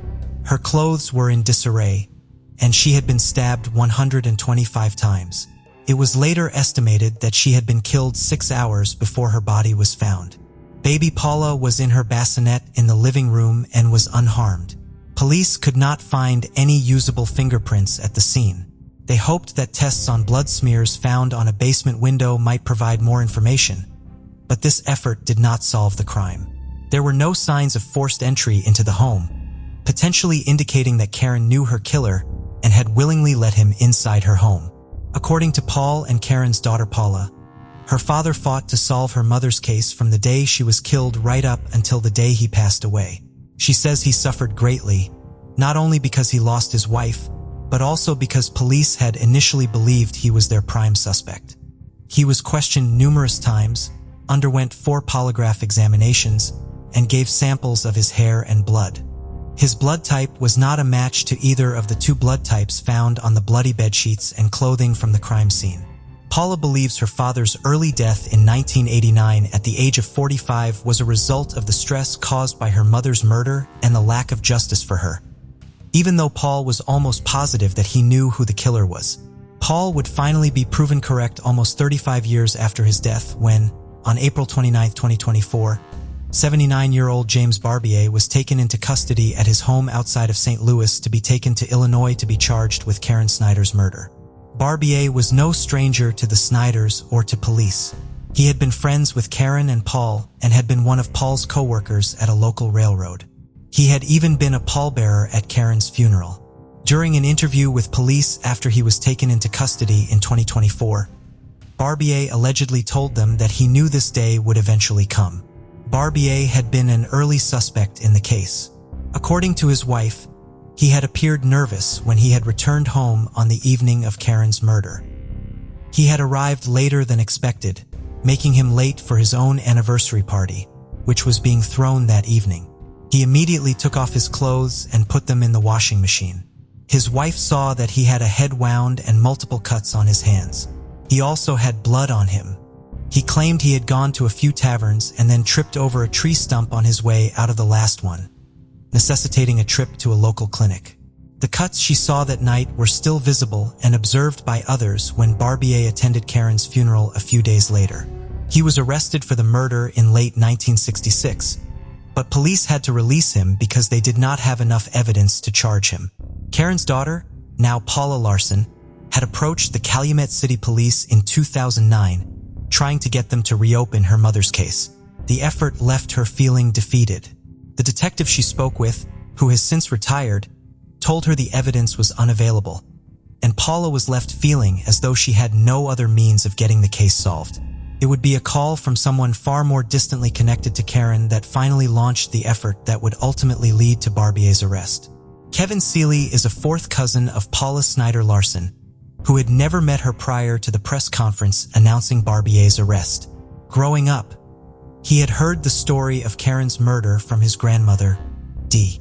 Dee's husband was one of Paul Snyder's cousins. She would tell her grandson about the tragic death of a poor young woman and how it still troubled her even decades later. In December of 2022, Kevin contacted the police in Calumet City to inquire about the case. This time, the detective he was able to get in contact with was far more thorough in looking into the cold case. Calumet City detectives learned about Barbier after reviewing the case file and obtained a warrant for his DNA. They traveled to Missouri to serve it in April of 2023 and also interviewed Barbier for over an hour and a half. He told them the same story about his activities that night that he had given in 1966. A DNA profile was then developed from one of the pieces of clothing Karen had been wearing when she was killed and found to be a match to Barbier, which led to his arrest. Because of his age and poor health, Barbier is not in custody as a legal case against him proceeds. He is under order not to leave Missouri or Illinois, had to surrender his passport and firearms, and is required to report to authorities in person and by phone twice a month. Karen's family is understandably upset that he is not still in custody. Judy Weaver was born and raised in Everett, Washington. At 17, she was the winner of a local beauty pageant. In 1984, 42-year-old Judy was the co-owner of the Bell Nest Cafe on Hewitt Avenue in Everett. She had two grown daughters, Kathy, who lived in Washington, and Colleen, who was living in North Pole, Alaska. Kathy, as well as Judy's mother, Edith, worked at the cafe with her. Judy had recently become a grandmother and displayed signs reading, "It's a boy," all over her cafe to proudly announce her grandson Levi's birth. On the evening of June 1, 1984, the local Salty Sea Days festival was ending in Everett. Judy left the Bell Nest to walk home after work. A witness saw her at the Dairy Queen half a block away from her apartment. She regularly stopped there to buy vanilla ice cream on her way home from work. The Dairy Queen would be the last place Judy was seen alive.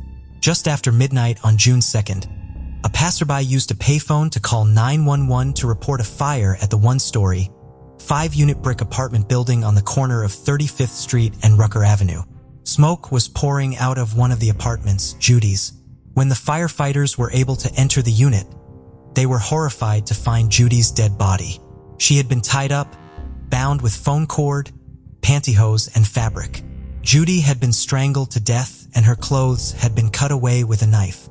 The fire had been contained to her bedroom, and firefighters determined that it had been started on Judy's bed using paper towels and a jar of Pond's cold cream. The apartment's back door was unlocked.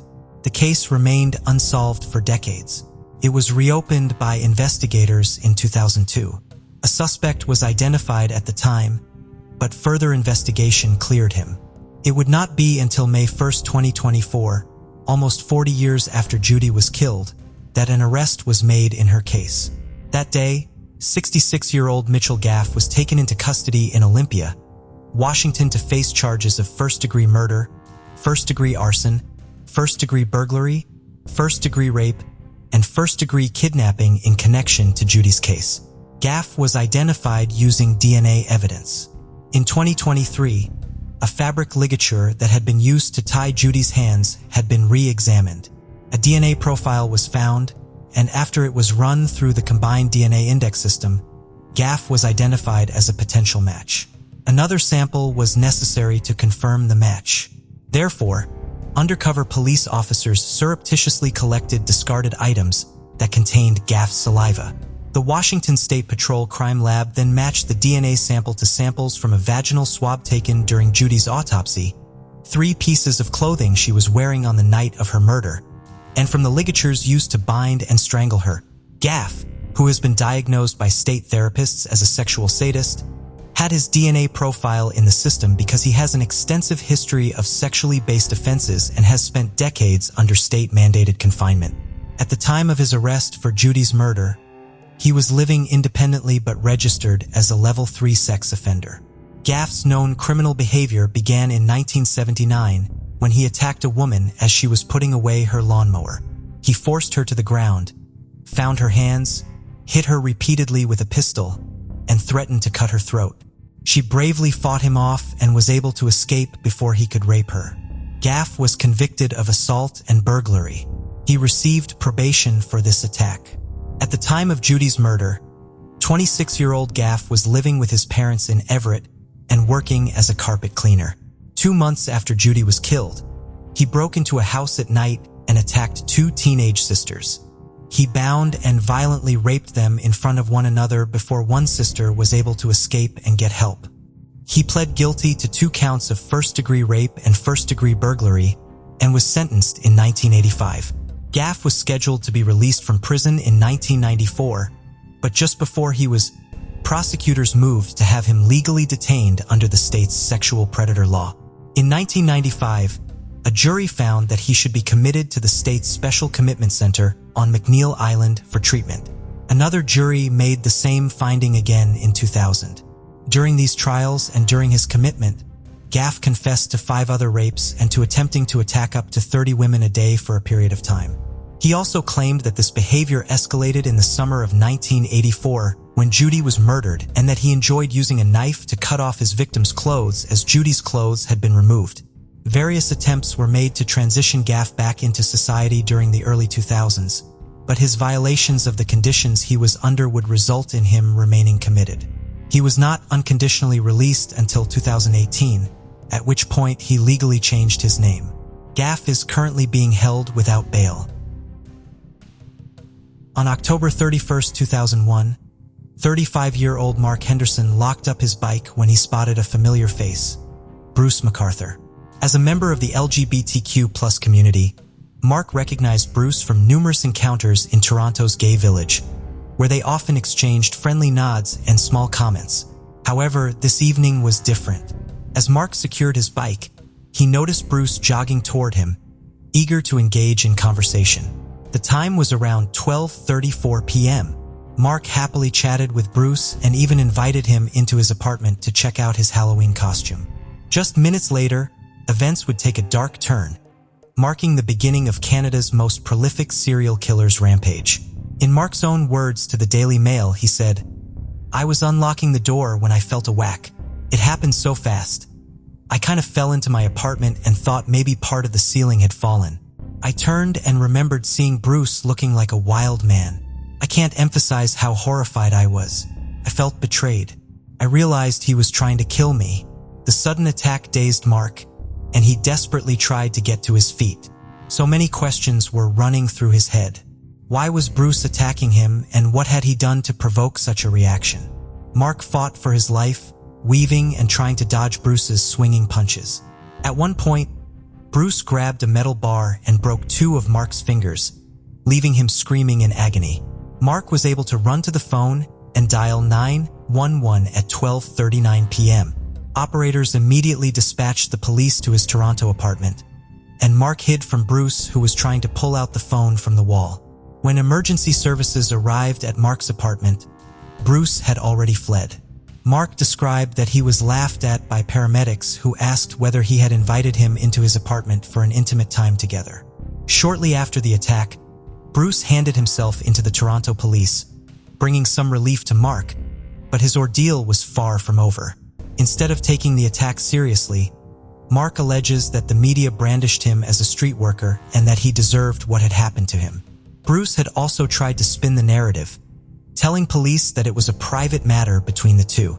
The fierce media campaign to portray Mark in a negative light worked. Bruce was sentenced to 1 year of house arrest followed by 3 years of probation. He was also banned from Toronto's gay village. As law enforcement would find out, this ban was wholly unenforceable, and the sentence of house arrest and the undertaking of psychological assessment did little to dissuade Bruce MacArthur's murderous plans. This first attack in 2001 should have sent alarm bells ringing for the police. Instead, it would later become a case study for the major failings of the Toronto police and their inability to keep LGBTQ+ people safe in Toronto and Canada. To Bruce, this light punishment signaled that he could do whatever he wanted to whomever he wanted, as it was clear that marginalized communities were not cared about. Bruce MacArthur, born October 8, 1951 to parents, Isley and Malcolm, was said to have lived a happy and humble life on his family's farm in Woodville, Ontario. Bruce and his sister had miles of land to explore and play, and it was clear from a young age that Bruce was not a rule breaker. His parents were strict and also religious. One of his former classmates recalled that kids called Bruce the teacher suck and never once saw him get into trouble. Starting in grade 9, Bruce attended Fenelon Falls Secondary School and was enrolled in a 4-year program. He got good grades and kept his head down, and those around him believed that he would have a happy and successful career ahead of him. At Fenelon Falls, he met Janice Campbell, the woman everyone thought was the love of his life. The two got married, moved to the big city of Toronto, and by 1986, they had given birth to 2 children, but not all was well. Bruce had a battle raging inside him. Whilst he cared for Janice, he did not have romantic feelings for her. He was gay, but within his community and his church, he wouldn't be able to come out for years. His family life continued as usual until the 1990s when Bruce dropped the bombshell. When his parents had passed, he was finally ready to come out to his wife that he was gay. Bruce's job as a salesman for McGregor Hosiery and Stanfields took him all over Ontario. During his travels, Bruce began to have affairs and sexual encounters with men, confirming what he already knew deep down. Bruce and Janice continued to live together until the late 90s. The two found themselves bogged down with financial issues after Bruce was let go from his job. Following the separation with his wife, Bruce moved into an apartment in Toronto on Don Mills Road, officially starting his new life. As we know, in 2001, he attacked Mark Henderson but had received little punishment. In Bruce's mind, this was a go-ahead symbol. Bruce wasn't the only one in the family who displayed deep-seated issues. Throughout the 90s and into the 2000s, Bruce's son, Todd MacArthur, was sentenced to 14 months in prison after he made obsessive and obscene phone calls to women he did not know. John Bradford, a forensic psychologist, would later tell the National Post, quote, "There are some very preliminary studies that suggest there might be some kind of neurobiological disorder common to satisexual mass murders, but it's far from conclusive," end quote. As the 2000s rolled through, Bruce went from strength to strength. Due to his white hair and beard, he landed a few seasonal jobs as a mall Santa. When not bellowing out ho ho ho, Bruce owned and operated a landscaping business. His assistants were primarily young immigrant men, and some clients noted that his pool of assistants often changed. After a long day of work, Bruce would stalk the gay village, an area he'd been banned from by the police. Unfortunately, there was no way for this rule to be enforced, and Bruce was free to roam around as he pleased. In 2010, members of the gay community in Toronto realized that one of their own had disappeared mysteriously. 40-year-old Skandaraj Navarathnam, originally from Sri Lanka, had failed to contact his family or friends. Skunda, as he was lovingly known, was last known to have been seen at Zipper's Bar, popular gay bar, on September 6, 2010, but he wasn't alone. Witnesses recalled seeing him in the company of an older white man, which was the last time he was seen. At first, law enforcement were slow to act, insisting that Skanda had left on his own accord, but his friends knew that wasn't the case. Skanda had recently gotten a puppy. He had saved up for months looking for a French bulldog and was extremely devoted to his new pup. Those close to him also knew that if he'd planned to go away for a bit, he would have arranged care for the puppy. When his apartment was searched, the dog had been alone for a while. It would take Toronto PD months to take the case seriously, and then on December 29, 2010, 42-year-old Abdul Basir Fazi also disappeared after last being seen in church in Wesley Street. Abdul left behind a wife and children who knew he would never walk away from them. The Toronto police found themselves under mounting pressure from the LGBTQ+ and Muslim communities to do something.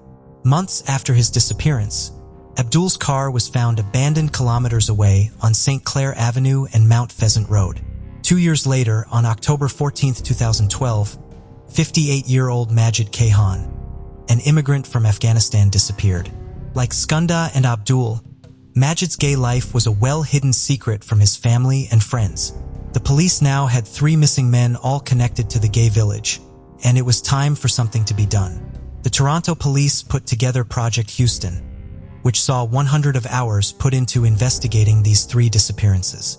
According to reports, Bruce McArthur was questioned as he was known to frequent many of the same places the men had last been known to frequent, and officers also learned that Skunda and Majid had worked for him. The Toronto PD failed to uncover any evidence to implicate Bruce, and months later, the task force was disbanded in 2014, much to the community's dismay. Just a year after the task force had been disbanded, another man would disappear, 50-year-old Saroush Mahmoudi. Saroush and his wife had fled from Iran to Canada as refugees and landed in Toronto. Unfortunately, Saroush would face many horrors shortly after his arrival. The Toronto police had a lot of cases on their plate. With the disbandment of Project Houston, they assumed that there would be no more disappearances linked to the gay community, and they were wrong. Just because no missing person reports were made doesn't mean that no one with connections to the community went missing. The Toronto police would uncover these unreported victims much later down the line. On April 30th, 2017, 44-year-old Salim Eason was reported missing. Like many other victims, Salim was last seen in the downtown Toronto area and had dropped off the map. Whilst the Toronto PD did investigate these disappearances, many would later say that their judgments and investigations were clouded by systematic and institutionalized racism. On June 26, 2017, Pride celebrations would take place in Toronto, and people from the LGBTQ+ community and their allies would gather in the streets to celebrate how far the community had come and what they had achieved.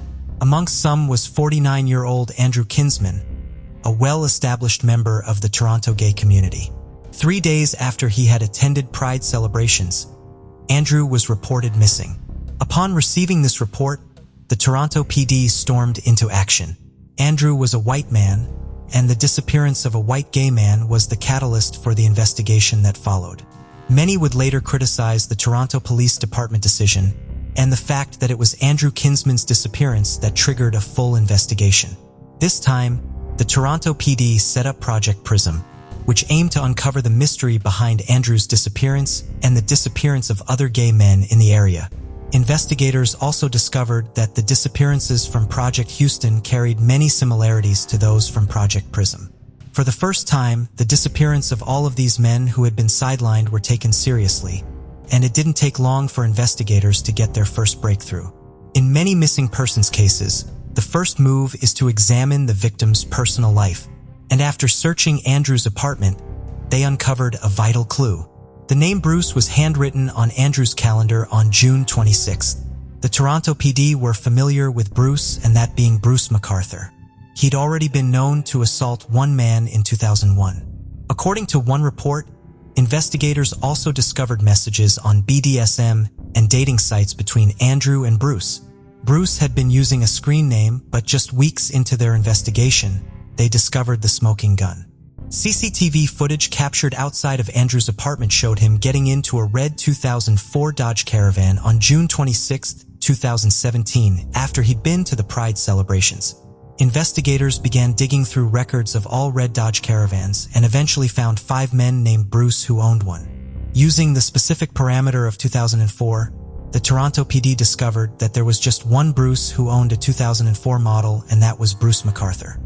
The Toronto police quickly searched the name Bruce McArthur and found that in 2016, a surviving victim had reported him for choking them. After a record of violence and evidence, and he was the last person to see Andrew alive, the Toronto PD were granted permission to seize his van as evidence, but there was one problem: it wasn't at his home. Luckily, investigators found it weeks later in a wrecking yard in Cortez, Ontario. It appeared that Bruce had attempted to destroy the evidence by selling the vehicle. A forensic examination was conducted, and bloodstains and other DNA samples matched back to Andrew Kinsman and Salim Eason, proving that they'd been in Bruce's van. According to Global News, after making this shocking discovery, the Toronto PD were permitted by the courts to obtain Bruce's computer and clone it. What they would find would shock them. Bruce McArthur had a dark and sadistic mind, and his PC reflected that. After cloning his machine, investigators found folders dedicated to each victim and each disappearance. These pictures depicted the men both alive and deceased. Many photos taken post-mortem had been posed or dressed up for Bruce's amusement. The Toronto police were building their case and waiting for the right time to strike, which came on January 18, 2018. Bruce was known to frequent online dating websites and forums for gay men. There were whisperings in the community that Bruce was known to be especially sadistic in the bedroom. Many victims would later say that Bruce had choked them into unconsciousness, and they were terrified for their lives. On January 18, 2018, another unsuspecting man arrived at Bruce's home believing that the two were about to engage in consensual actions. Without warning, the Toronto PD burst through the doors of Bruce's home and discovered the man who had entered just moments earlier. They found the victim unconscious, handcuffed with a black bag placed over his head. The police had struck just in time, and then 67-year-old Bruce McArthur was arrested. Not only was he arrested for assault, but also murder. At this point in time, detectives did not know how many victims they would uncover. The Toronto PD focused their efforts on 53 Mallory Crescent, where Bruce had worked as a landscaper for years. Crime scene investigators and forensic anthropologists were dispatched to the scene, and over the course of several weeks, they uncovered the remains of 8 men. They had been dismembered and buried. 2 of these victims, 43-year-old Dean Lisowick and 37-year-old Krishna Kumar Kanagaratnam, had never been reported missing. Bruce McArthur was arrested following these shocking discoveries. He could no longer hide his murderous tendencies. According to a statement of facts released by Toronto Superior Court, Bruce McArthur often staged and photographed his victims in fur coats and other items both before and after they had been murdered. He also disposed of their bodies at the property he was working on by burying their bodies in planters or in a ravine. This document also revealed that Bruce kept trophies from most of his victims. In total, he kept Skunda's bracelet, Dean's jewelry, and Celine's notebook. It also revealed how Bruce used ligature or heavy objects to take the lives of these men. Once they were deceased, he would extensively photograph them before dismembering their bodies and burying their remains at the Mallory Crescent property where he was a landscaper. There's also evidence to suggest that Bruce sexually assaulted his victims before dismemberment. Mobin Azza, a journalist who covered Bruce's case extensively, told the Metro newspaper, quote, "His rituals were certainly grim. Bruce liked mementos of his crimes. He took pictures of one decapitated body. In other instances, he put cigars in his victims' mouths, putting them in furs, making them pose. He would move the body parts around in those plant pots. He would sit amongst those pots and eat his lunch with his victims." End quote. The evidence against Bruce was undeniable, and in January 2019, Bruce McArthur pleaded guilty to all 8 counts of first-degree murder. As Bruce had entered a guilty plea, the families of the victims were spared a long and difficult trial where they would have to hear the cruelty that Bruce had inflicted upon their loved ones. Bruce McArthur was sentenced to life in prison without the possibility of parole for 25 years. Bruce has never told the police why he committed these crimes or why he began his serial killer career at the age of 61. He is now 71 years old and won't be eligible for parole until he is 91. Many suspect that Bruce is behind many more disappearances and murders within the community, and the Toronto PD is currently investigating any possible additional victims. The LGBTQ+ community have been very vocal about the mishandling of the Bruce McArthur case. Mark Henderson, one of the first known victims and possibly sole survivor of McArthur, joined the Toronto PD in a bid to be the officer both he and the community needed. He left in 2009 and returned to modeling. In the aftermath of the Bruce McArthur case, retired Ontario Court of Appeal Justice Gloria Epstein penned an independent review of how Mark's case was handled. She has made over 151 recommendations, noted that the dismissal of Mark's report was particularly troubling. Stephen Davis was born in Montgomery, Alabama, in 1952 and relocated to Pensacola, Florida, the following year. He graduated from high school there in 1970 and later attended Pensacola Junior College, where he graduated in 1985. Stephen never married or had children, but he maintained a close relationship with his family, including his mother and 2 sisters, visiting them often. Known for his friendly demeanor, he was always willing to help anyone in need. He showed great compassion for others and assisted many people in overcoming drug addiction. He liked spending time with people, which led to him becoming a cab driver. Just before 4 a.m. on August 26, 1998, Stephen had just finished a 12-hour shift driving his cab. He pulled into the parking lot of a Winn-Dixie grocery store on Navy Boulevard in Pensacola. As he was getting ready to leave, someone came up to his cab and shot Stephen 3 times, striking him once in the jaw and twice in the back. Stephen got out of the vehicle, tried to call for help, and collapsed. He died where he fell. Stephen's yellow station wagon was taken and then later recovered nearby. The driver's window had been shattered, and the driver's door and the rear passenger door were left open. Police found a single fingerprint in a globule of Stephen's blood at the scene, but were not able to match it at the time because they were not able to see the print in clear enough detail. They tried examining it multiple times over the years, and investigators held multiple cold case symposiums before technology advanced to the point where the fingerprint could be properly examined and identified. On March 5, 2024, Escambia County Sheriff Chip Simmons announced that 44-year-old Donald Holmes II is being charged with Stephen's murder after his fingerprint was matched to the one found at the crime scene. Holmes is currently incarcerated at Mayo Correctional Institution Annex in Mayo, Florida. He is serving a 20-year sentence after being found guilty of robbery, fleeing and eluding, and aggravated assault in 2014. He had previously served 17 months in prison for felony fleeing and eluding law enforcement. He was previously set for release on July 31, 2032, but could receive life without parole if he is convicted of Stephen's murder. He was just 18 years old at the time of Stephen's murder.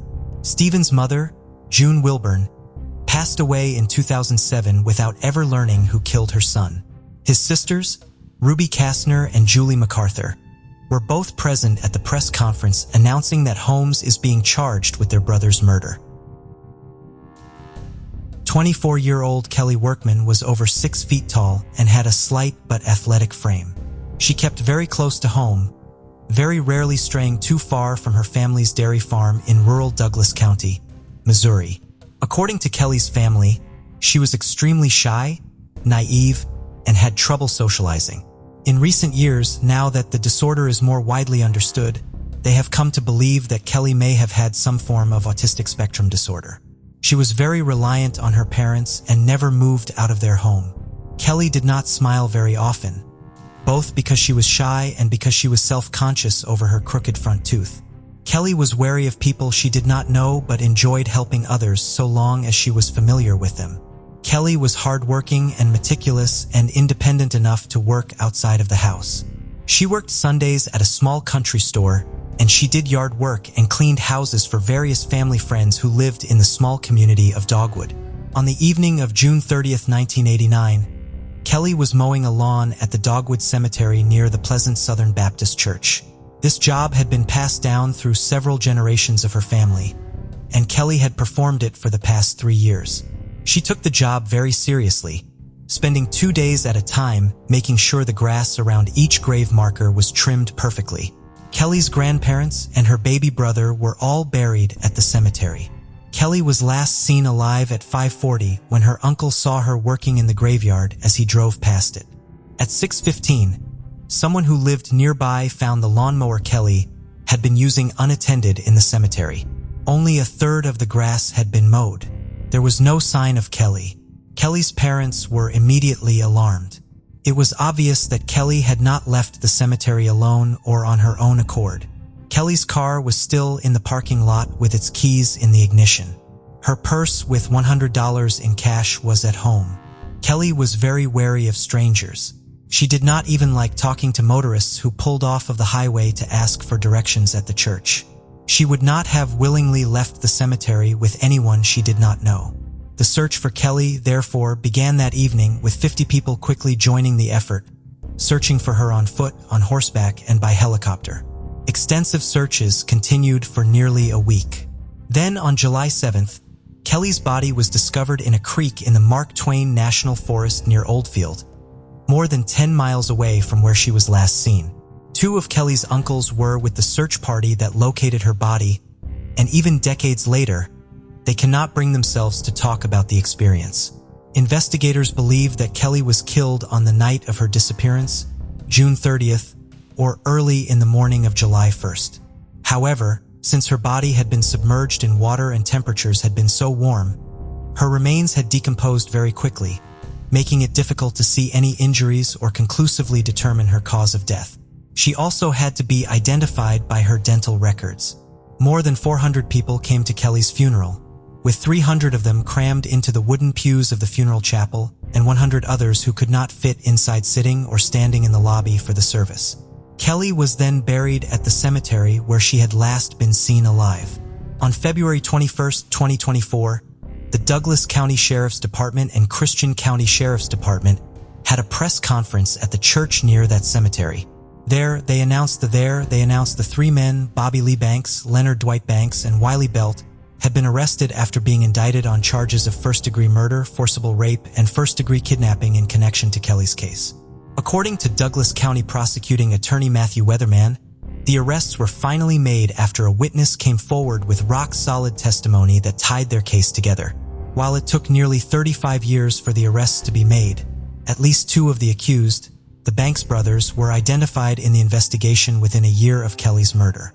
Recent statements from prosecutors indicate that the third man who has been indicted, Wiley Belt, was also a top suspect early on, despite a lack of media coverage over the investigation into him. Dwight Banks took and passed a polygraph in the summer of 1990. Around that same time, an ex-girlfriend of Bobby Banks told police that he had asked her to falsely provide an alibi for him for the night of Kelly Workman's murder, as he did not have one. Bobby took a polygraph administered by the Missouri State Highway Patrol and failed it. In July of 1995, a local newspaper published an article on the case, which resulted in police receiving a tip and the investigation picking up again. That same month, Dwight Banks gave an interview to that local paper. He gave his own account of the evening of June 30th, 1989, and acknowledged that he had been questioned by police. He also said that on multiple occasions, he had made jokes about Kelly's murder while he was drunk. In 1999, police obtained warrants to collect DNA samples from 2 suspects, one of whom was Dwight Banks. They had hoped that DNA could be identified from the crime scene evidence and be compared to these samples, but nothing ever came of this avenue of investigation. All 3 of the accused have filed for a change of venue for their trials. This has been granted for Dwight Banks and Wiley Belt. Bobby Banks' motion is still to be heard in court. All 3 were initially held on $250,000 cash bond.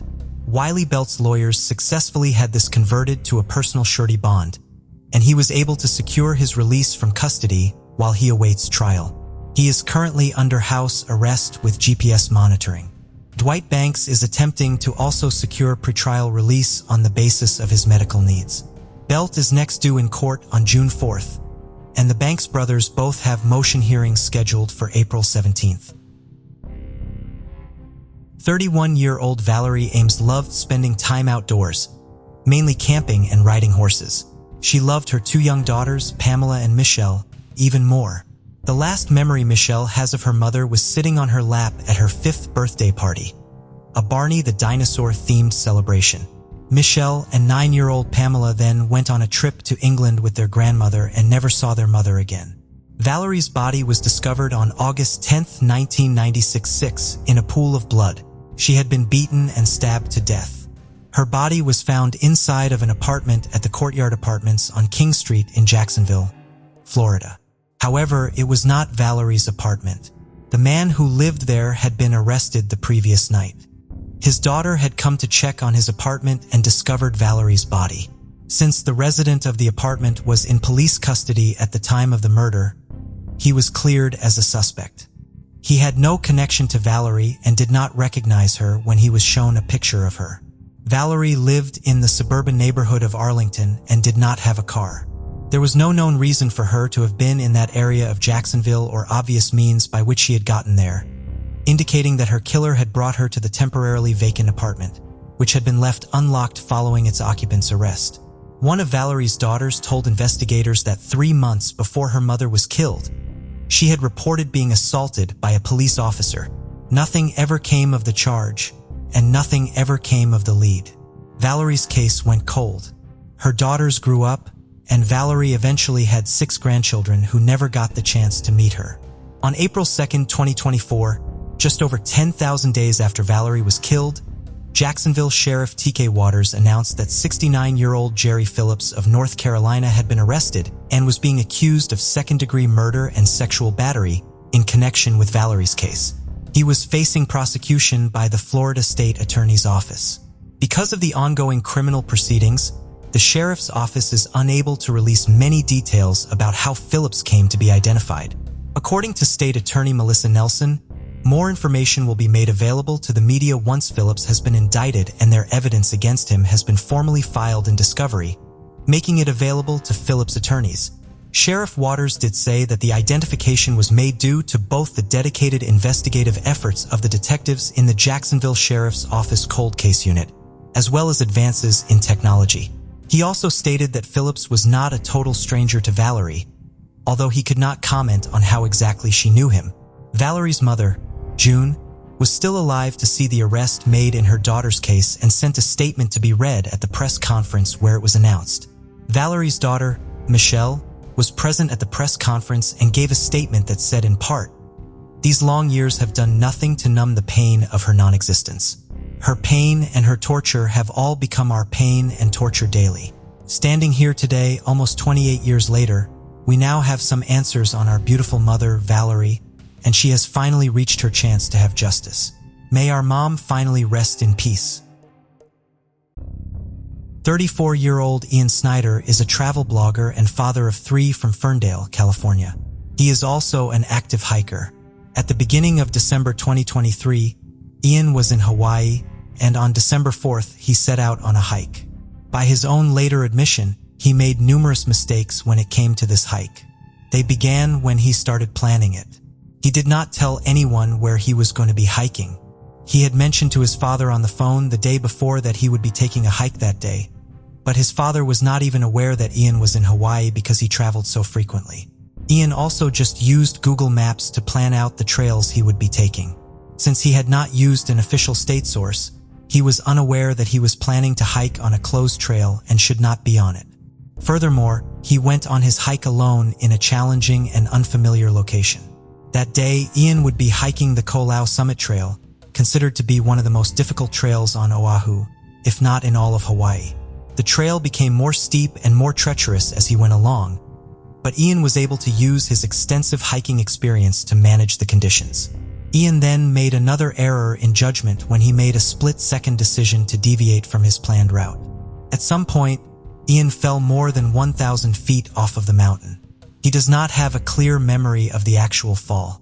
When he came to, he was not sure of what had happened to him or how long he had been unconscious. He was, of course, lucky to have survived such a long fall at all, but he was also fortunate in that the spot where he landed was near the base of a waterfall. He was able to drag himself over to a small stream that flowed from the waterfall so that he had access to water. He was also able to situate himself between 2 large rocks by the stream so that he was sheltered from the wind. Ian's family was unaware that anything was wrong until they had not heard from him for a few days. On December 6th, one of Ian's friends told him about a video he had posted on social media showing the area where he was before beginning his hike. This helped them determine that Ian was in Hawaii. They contacted officials there, and the following day, December 7th, the Honolulu Police Department contacted the Honolulu Fire Department requesting assistance in the missing persons case. The video Ian had posted to social media had been shown to members of the local hiking community. They were able to help identify the location shown in the video and began organizing searches for Ian. Honolulu police were able to use the last signal from Ian's cell phone to help narrow their search area. Rescue personnel from the fire department flew over the area and spotted Ian. They had been expecting the worst and were surprised to see Ian awake and aware enough to wave one arm to them as he heard them approach. He was given the nickname of the Miracle Man in the press because he survived such a serious fall as well as days alone in the wilderness.